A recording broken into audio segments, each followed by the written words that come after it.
Tomorrow marks 1 week until the spring election primary. That's where voters will see races like state superintendent on the ballot. In a week, the race to become the Department of Public Instruction's top official will narrow to just 2 candidates. Our Ellie LaLiberte shows you where each of the 3 stand on the hot issues in the race. Over the past 3 weeks, I've sat down with each candidate vying to be Wisconsin's top education official. Incumbent Jill Underly, Sauk Prairie Superintendent Jeff Wright, and education consultant Brittany Kinzer. So where do they stand on key issues? Well, arguably one of the top issues in the race is testing standards. Last summer, Underly's administration made the controversial move to change the benchmark for the statewide test. This means schools can appear to be improving even if their scores are staying the same.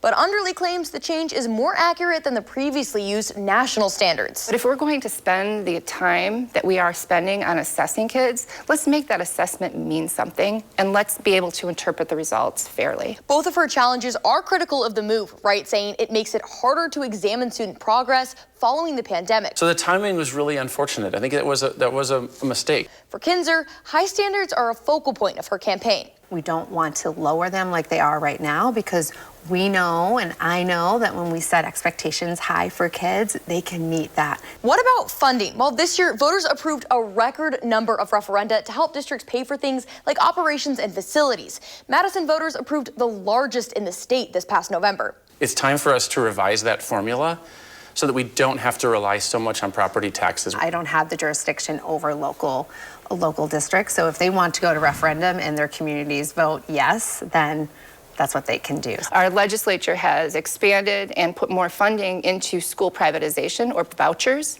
And in urban school districts like Madison, large school districts, it's millions of dollars every year that are coming out of our public school budgets. I also asked each candidate about teacher retention and recruitment. According to a report released by DPI last April, 40% of first-year teachers are leaving the state or profession altogether in their first 6 years.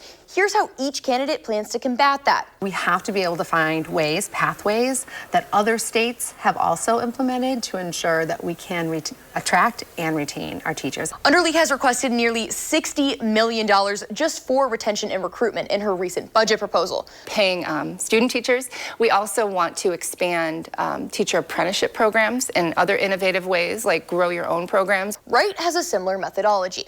I also think that incentivizing people to stay in Wisconsin after earning those educator degrees, maybe through some loan forgiveness for school loans.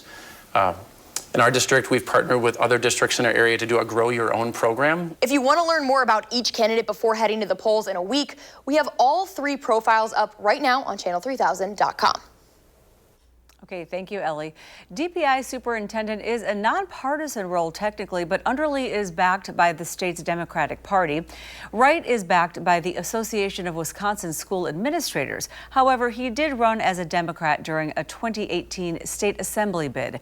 Kinzer is largely considered the conservative candidate, but when asked at a week forum last week, she did not claim that affiliation.